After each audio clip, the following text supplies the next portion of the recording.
let me say that there are, even though those lives are so different, there are certain parallels in terms of where these two men have come from. Because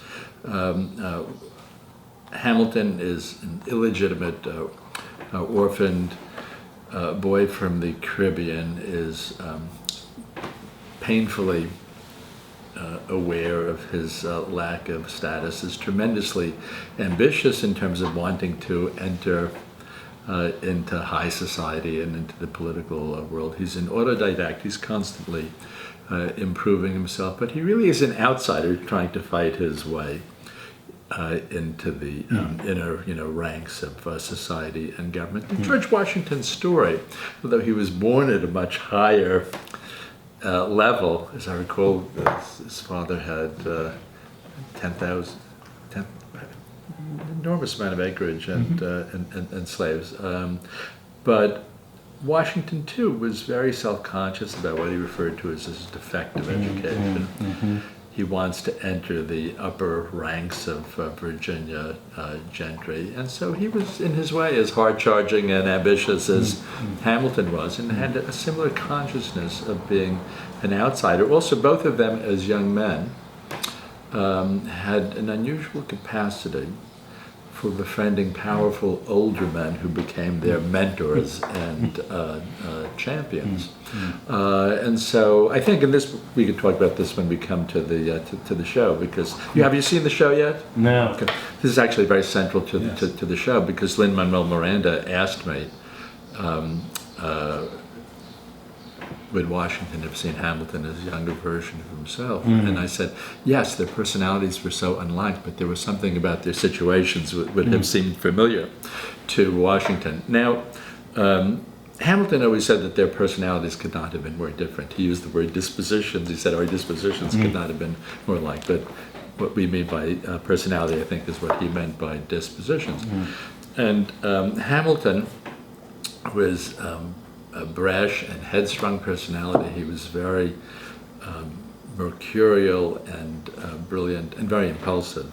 Washington was the opposite. Washington was cautious, thorough, slow, methodical in his approaches to things, so that their personal style could not have been more dissimilar. But these two men complement each other in a way that just feels uncannily right. George Washington was a very smart man. I think that he was much, much smarter than people realize. But he was not an original thinker, either in terms of political theory or in statecraft. Washington could not have been one of the contributors to the Federalist Papers. Washington could not have forged the provisions of the Constitution, and could not have forged a lot of the policies of his administration. But what Washington had in abundance was judgment, which was often the very thing that Alexander Hamilton lacked. It was, to my mind, George Washington had what I would call a reactive genius, that many people noticed that when presented with a set of options, he had an amazing ability to latch on to the right one. He couldn't have generated a lot of those options himself, but because of his judgment, his patriotism, his character, he could spot the right one, and he was a tremendous talent scout, and assembled around him so many of the great figures of the time.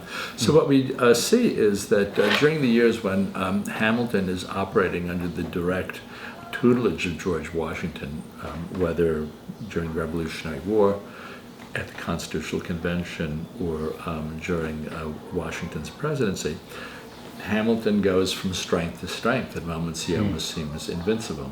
The second that he's no longer operating under George Washington's guidance, we see how fallible his judgment was and how self-destructive his behavior could be. But Washington established a set of guidelines within which Hamilton operated, and managed to, this is taking nothing away from Hamilton to say this, but managed to get this extraordinary performance out of Hamilton again and again, and early on recognized what an enormously intelligent young man he was. So I think this was really the most productive partnership of the early years of the Republic. The only one that obviously can rival it would be Madison and Jefferson, but it's really Washington and Hamilton who are setting the stage by having to win the Revolution, enact the Constitution, and create the federal government, and then Madison and Jefferson, carry that into a second phase of the country. So I think that they just are an unbeatable team, and it's one of those cases in history where the whole is worth more than the sum of the parts. And I think that if you try to, well, certainly if you picture Hamilton's career without Washington, it would have been much more limited career. When Washington died, Hamilton made the famous statement, Washington was an aegis, that is a shield most essential to me. We can more easily, I think, imagine Washington's career without Hamilton, certainly in terms of the Revolutionary War and the Constitutional Convention.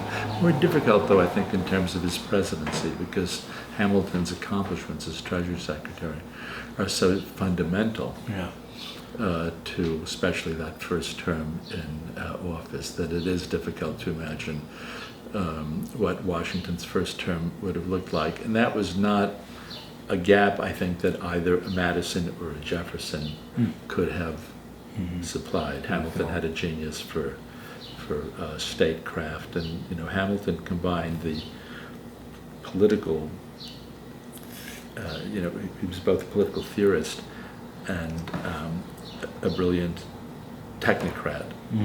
In that particular combination, I mean, Madison was certainly his equal as a political theorist, or a Jefferson, but they didn't combine that gift for forging policies, creating governmental institutions.